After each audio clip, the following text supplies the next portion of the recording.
In this video, I give up on the buggy and sell it for parts. Just kidding. Follow along as we do exciting stuff and some things. Working on tubes here to join the winch mount to the front shock hoop here. And I made this one. I loved the angle, looks really cool. But then I came over to make this one, and you can see the paint mark up there. If I go up there, this tube hits the body of the 8274.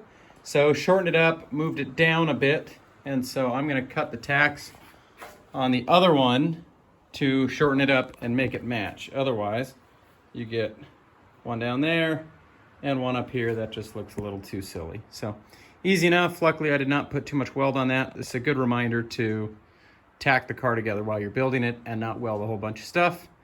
Otherwise, that'll bite you. Moving over to the floor, which I was pretty excited to get built because getting the floor structure in is going to be a big essential part before hanging pedals or mounting steering wheels or doing any of that kind of stuff.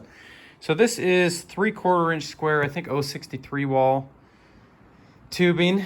And basically I used angle iron across the chassis here to set the height, well, just to help me baseline and hold it a little bit.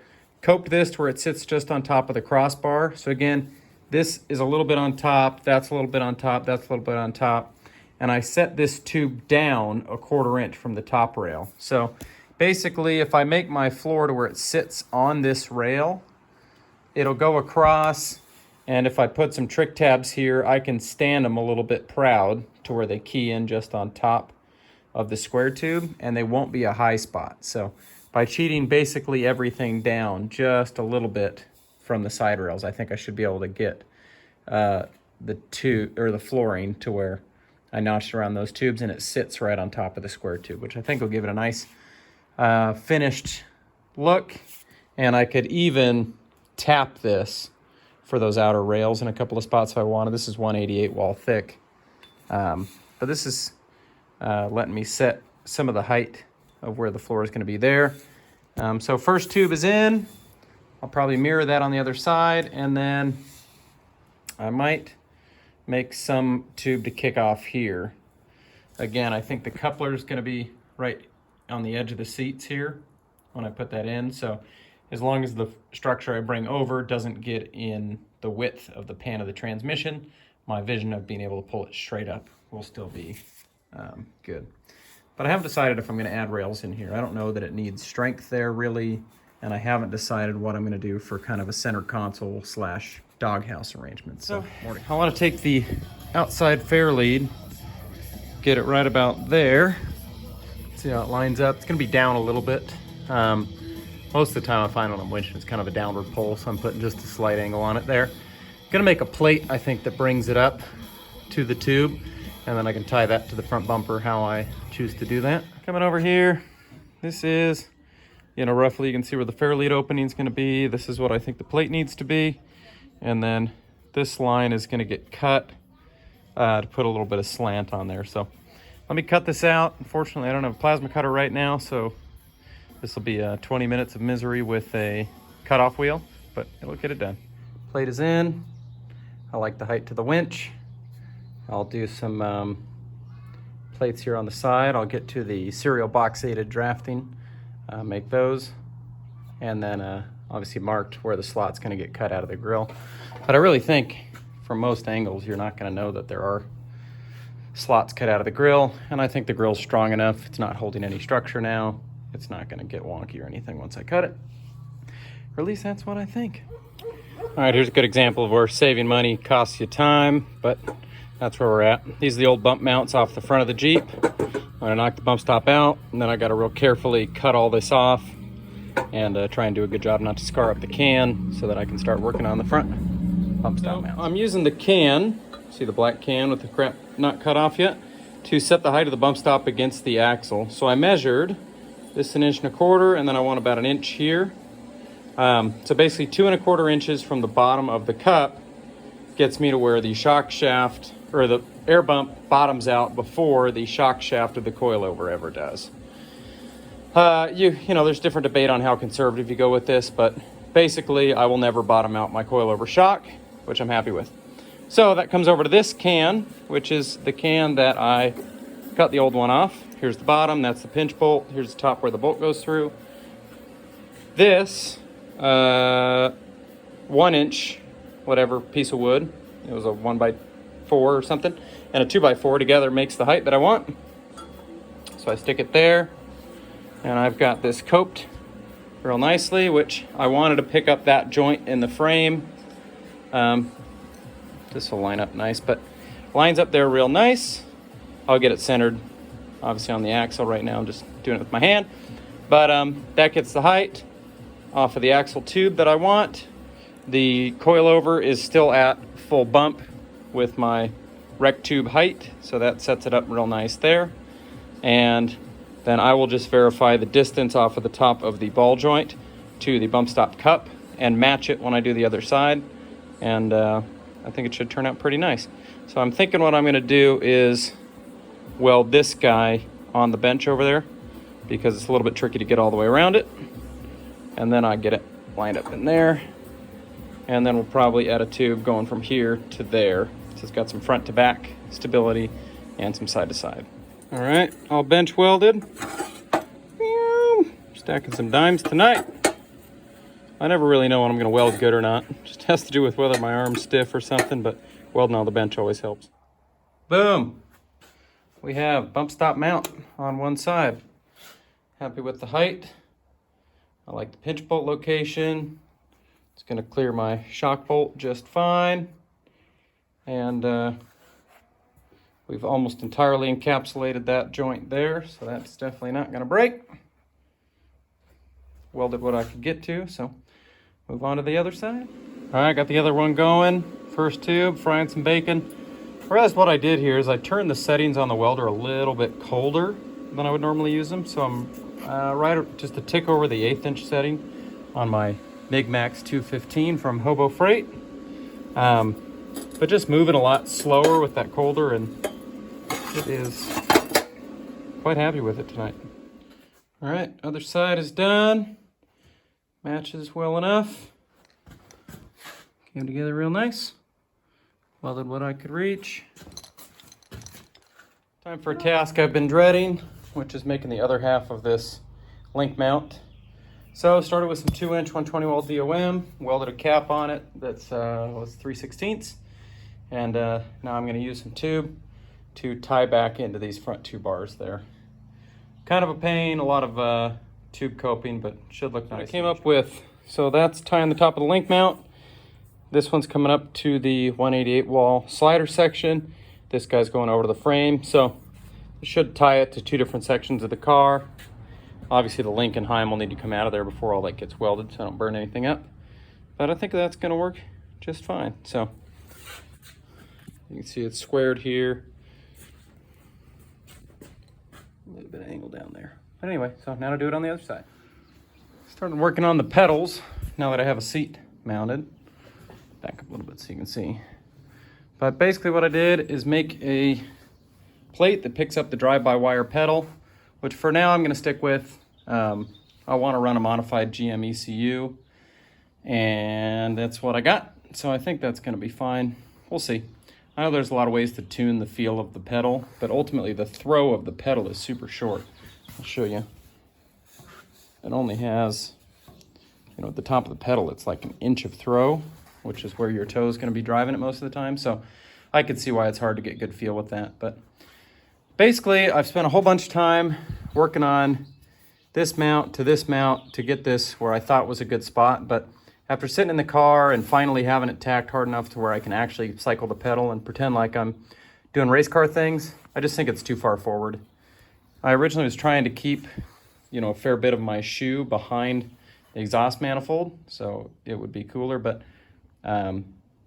just too far back, too cramped.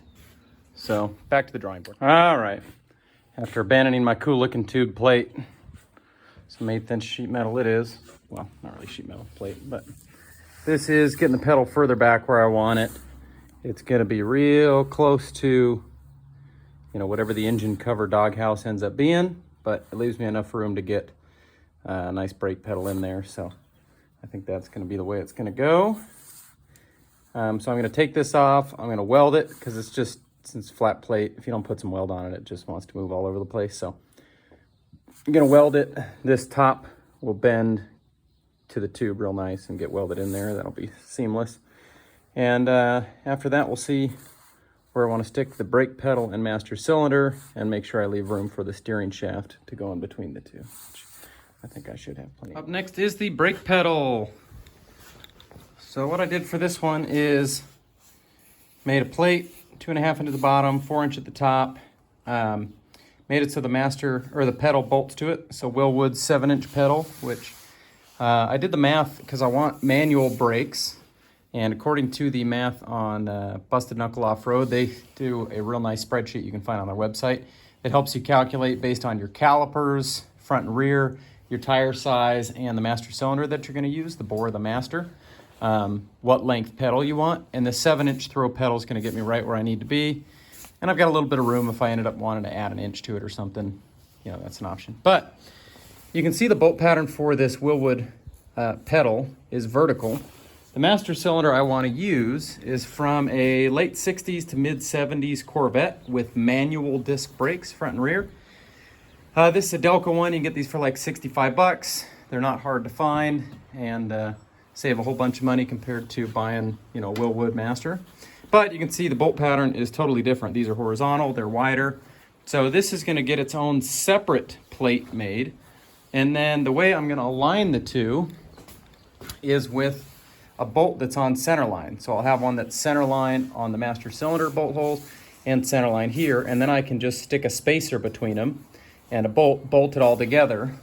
And that will line the front and rear plates up, and then I'll tie them together to where this whole structure is boxed. Back here, you'll see a hole will get punched through for the push rod that pushes through to the master, but luckily I caught myself. I started punching this 1.25 inch hole and then remembered that I needed the center line to index on. So center line is still there, and I think the plan should come together. But right now I taped up the pedal where I think it's gonna be. Again, the Willwood Master's got a bunch of throw to it, or the pedal, and you adjust that just based on how long you make the push rod to the master. So right now, I thought that looked kind of good. I might end up with them dead parallel here. But the spacing is further than what you'll find in a regular car, and basically because the pedal box is kind of narrow, I'm envisioning this car being a left foot brake. But if I really don't like that, theoretically I can move the actual pedal itself over. I can also make a new pad for this that's wider and grip tape it if I want that. We'll play with it, but this gives me a good platform to go off of. But I like the idea of left foot braking because that's what I did most of the time in the TJ on a good rock trail. And the TJ, you know, the pedals are somewhat close together, so I like the idea of moving them further apart. Leaves me room for the steering shaft to go in the middle. And if I'm really all in on the left foot braking and I want it even further over, again, I can move the pedal. That's about a 1/2 inch of adjustment with the different bolt holes on the pad, or make a new pad. So I think I like it. Now to make the master cylinder mounting tab and tie them all together. All right, here's what we ended up with. So this is the mount for the master cylinder. As you can see, 1/4 inch hole through the middle. Right now there's a gap there, but I'll bridge on the bottom or on the side here. I haven't decided yet, but I'll bridge those two together so that it is a whole box rectangle. So now I'll take the pedal off. I'll hole saw this at 1.25 inches, which is going to be plenty for getting the rod through there.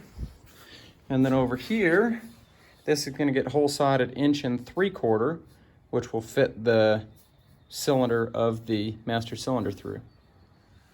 And I used this random spacer I had, 1/4 inch bolt and nut to bolt the whole two together.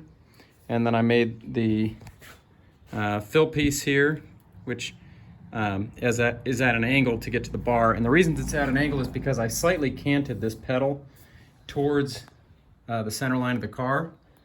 It looks like more than it is here, but here's a real slight angle, I'll show you.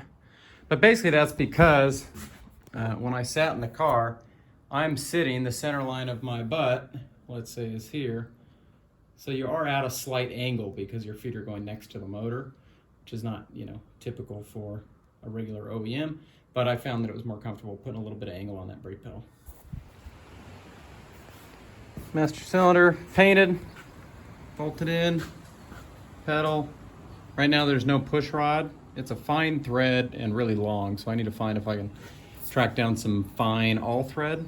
That would probably be ideal, that I can use as a push rod, but we'll see what I come up with at the hardware store.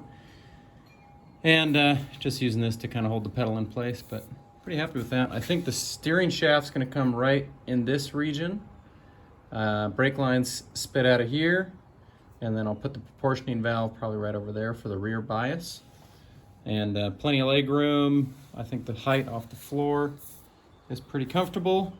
And I like that there's a little bit of adjustment of the pedal if I decide that I don't want to have my left foot there. I can scoot it over and there's enough room to put my foot by and put a dead pedal in there or something. But for now I'm thinking 2 feet on the pedals might be the way to go. But we'll see. The pivot will pass right through there. That's master cylinder. Time to move on to something else. All right, this uses a 5/16 by 24, so a fine threaded rod that threads into this part. And then you've got to get a plunger that goes about 1.25 inches into that master cylinder. So what this is, because I couldn't find fine all thread or something to make a push rod out of, this is 2 bolts, just the right length. I cut the heads off of them, put a nice fillet on the ends, welded those together, then ground the welds nice and smooth, then slid over this little bitty tube I got, cut it at an angle on both sides. It looks silly right now, but once it's sanded and cleaned up, it'll be pretty nice. So it's not a shear point, welded those on, and now this is a push rod that definitely isn't gonna fail. Put a nut on one end, so I just gotta unbolt the master a little bit so I can get it in there. Goes in like so. And then it'll thread in. I have a nut so that I have a little bit of adjustment and I can lock it in there. And I think I'll stop the video here. Next time, I'm gonna start working on, boop, boop, sneak peek there, mounting the fuel cell once and for all, figuring some other stuff out on seats and floor and lots of good things. Got a couple more tubes to finish out in the front end before I think that's pretty much done. And then we'll move to finishing out the rear, probably pull the axles out, things like that. So more to come.